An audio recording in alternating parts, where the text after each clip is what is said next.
ଗୋପାଳ ଓ ତା ପରିବାର ବହୁତ ହି ଗରିବରେ ଦିନ ବିତାଉଥିଲେ।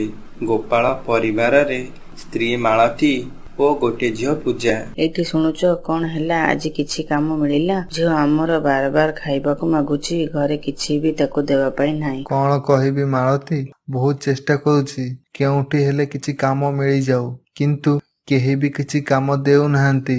ଉଦ୍ଧାର ମାଗିଲେ ବି ଜମିଦାର ବି ମନା କରିଦେଉଛି। ତମେ ଚିନ୍ତା କରନି, ଭଗବାନଙ୍କ ଉପରେ ବିଶ୍ୱାସ ରଖ, ସେ ନିଶ୍ଚୟ ଆମ ଡାକ ଶୁଣିବେ। ଘରେ ଅଳ୍ପ ଅଟା ଥିଲା, ଯାହା ଯେମିତି ମାଳତୀ ରୁଟି ବନେଇ ଗୋପାଳ ଓ ଝିଅ ପୂଜାକୁ ଖୁଆଇ ଦିଏ।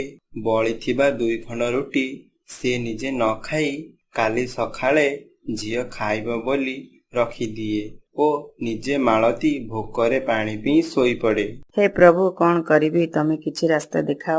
ଏଇ ଗରିବ ପାଇଁ ମୋ ଛୁଆ ଭୋକ ପେଟରେ ଶୋଇଥିବାର ଦେଖି ମୋ ଛାତି ଫାଟି ଯାଉଛି। ତା ପରଦିନ ସକାଳେ ଭଗବତୀ ଭିକ୍ଷାମ୍ ଦେହି। ମା, ସକାଳୁ ଆସିଥିବା ଏ ବାବାକୁ କିଛି ଭିକ୍ଷା ଦିଅ ମା, ତୁମର ମଙ୍ଗଳ ହେବ। ଆରେ ଏ ସାଧୁ ମହାତ୍ମା ଦୁଆର ପାଖକୁ ଆସି ଭିକ୍ଷା ମାଗୁଛନ୍ତି।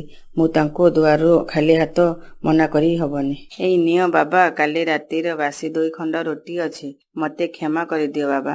ଏହା ଛଡା ଘରେ କିଛି ବି ଖାଇବା ଦେବା ପାଇଁ ନାହିଁ। ହଉ ମା, ମନ ଉଣା କରନି।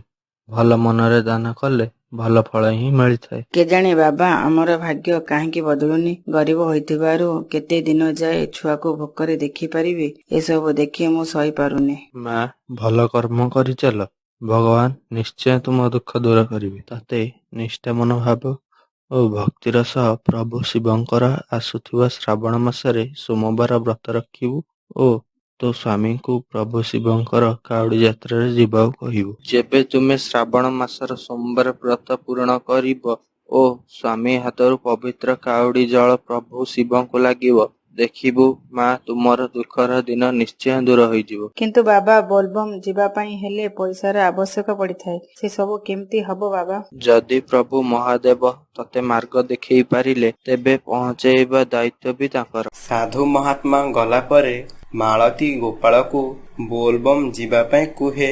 ଠିକ ଅଛି ମାଳତୀ, କାଲି ଯଦି କିଛି କାମ କରି ପଇସା ମିଳିଲେ ତାହାହେଲେ ମୁଁ କାଉଡ଼ି ଯାତ୍ରା କରି ମହାଦେବଙ୍କ ପାଖକୁ ନିଶ୍ଚୟ ଯିବି। ତା ପରଦିନ ମାଳତୀ ପ୍ରଥମ ସୋମବାର ବ୍ରତ ରଖିବା ସହ ଶିବ ମନ୍ଦିର ଯାଇ ଶିବଲିଙ୍ଗକୁ ପୂଜା କଲା ଓ ସେପଟେ ଗୋପାଳ ବି କାମ ଖୋଜିବାକୁ ବାହାରିଲା, କିନ୍ତୁ କେହି କାମ ଦେଲେ ନାହିଁ। ସେତିକି ବେଳେ ଭାଇ, ଓ ଭାଇ, ଏ ଫୁଲ ସବୁ ମାଳ ହୋଇ ଆଜି ମହାଦେବଙ୍କୁ ଲାଗିବାର ଅଛି, ତମେ ଟିକେ ଫୁଲ ସବୁ ଗୁନ୍ଥି ଦିଅନ୍ତ, ମୁଁ ତମକୁ କିଛି ମୂଲ୍ୟ ଦେବି। ହଁ ଭାଇ, ଅବିକା ସବୁ ଫୁଲ ମାଳ ଗୁନ୍ଥି ଦଉଛି। ଗୋପାଳ କିଛି ସମୟ ମଧ୍ୟରେ ସବୁ ଫୁଲମାଳ ଗୁନ୍ଥି ଦେଲା। ଆରେ ବା, ଏତେ ଜଲ୍ଦି କାମ ସାରିଦେଲୁ। ଇଏ ନେ ଭାଇ, ତୋ କରିଥିବା କାମର ମୂଲ୍ୟ, ଆଉ ଇଏ ନେ 100 ଟଙ୍କା, ଜଲ୍ଦି କାମ ସାରି ଦେଇଥିବାରୁ। ଧନ୍ୟବାଦ ଭାଇ, କାମ ଦେଇଥିବାରୁ ଏବେ ମୁଁ କାଉଡ଼ି ଜଳ ନେଇ ମହାଦେବଙ୍କ ପାଖକୁ ଯାଇପାରିବି। ତା ପରଦିନ ଗୋପାଳ ବୋଲବମ୍ ଯାତ୍ରା କରିବାକୁ ଘରୁ ବାହାରିଯାଏ। କଟକ ଗଡ଼ଘଡ଼ିଆ ଘାଟରୁ ପାଣି ନେଇ ଯାଉଥାଏ। ସେହି ରାସ୍ତା କଡ଼ରେ ଯାଉଥିବା ଏକ ଷଣ୍ଢ ଦେହରେ ଦ୍ରୁତ ଗତିରେ ମାଡ଼ି ଆସୁଥିବା ଏକ ଟ୍ରକ୍ ପିଟି ହୋଇଯାଏ। ଏହା ଦେଖି ଗୋପାଳ ଦୌଡ଼ି ଷଣ୍ଢ ପାଖକୁ ଯାଏ। ଗୋପାଳ ଦୌଡ଼ି ପାଖ ଜଙ୍ଗଲ ଭିତରକୁ ଯାଇ ଔଷଧୀୟ ପତ୍ର ଆଣି ହାତରେ ରଗଡ଼ି ଷଣ୍ଢ ଗୋଡ଼ରେ ଲଗାଇଦେଲା ଓ ମୁଣ୍ଡରୁ ଗାମୁଛା କାଢ଼ି ଷଣ୍ଢ ଗୋଡ଼ରେ ବାନ୍ଧିଦେଲା। କିଛି ସମୟ ମଧ୍ୟରେ ଷଣ୍ଢର ଚେତା ଫେରିଲା, ଗୋଡ଼ରୁ ରକ୍ତ ବୋହିବା ବନ୍ଦ ହୋଇଗଲା। ତାପରେ ଗୋପାଳ ଶିବଙ୍କୁ ଚଢ଼େଇବା ପାଇଁ ଆଣିଥିବା ନଡ଼ିଆକୁ ଭାଙ୍ଗି ଖପୁରି କାଢ଼ି ଷଣ୍ଢକୁ ଗୋପାଳ ନଡ଼ିଆ ଖାଇବାକୁ ଦିଏ ଓ ଢାଳରେ ଥିବା ପାଣିକୁ ଷଣ୍ଢ ମୁଣ୍ଡ ଧରି ପିଆଇ ଦିଏ। କିଛି ସମୟ ପରେ ଷଣ୍ଢ ଛିଡ଼ା ହୋଇ ଚାଲିବାରେ ଲାଗିଲା। ଯାହା ହଉ, ଷଣ୍ଢଟିର ଜୀବନ ବଞ୍ଚିଗଲା। ଯାଉଛି ଏବେ ବଳିଥିବା ଏଇ ଗୋଟିଏ ନଡ଼ିଆ ଓ ଗୋଟିଏ ଢାଳରେ ଥିବା ଜଳ ମହାଦେବଙ୍କୁ ଚଢ଼େଇ ଦିଏ। ଗୋପାଳ ଠିକ୍ ସେଇଆ କଲା। ମନ୍ଦିର ଯାଇ ଶିବଲିଙ୍ଗ ଉପରେ ପାଣି ଢାଳିଲା। ଆଣିଥିବା ଗୋଟିଏ ନଡ଼ିଆ ଶିବଙ୍କ ନିକଟରେ ଭାଙ୍ଗିଲା। ସେଠୁ ସିଧା ସେ ତା ଘରକୁ ଗଲା। ମାଳତୀ, ମୁଁ ଏହି ଭୋଗକୁ ସେଇ ଭାଇକୁ ଦବାକୁ ଯାଉଛି। ଯିଏ ମୋତେ ସେଦିନ କାମ ଦେଇଥିଲା। ଗୋପାଳ ବଜାର ଆଡ଼େ ଯାଏ। ଆରେ ଭାଇନା, କାଲି ଏଇଠି ଫୁଲ ଦୋକାନ ଥିଲା।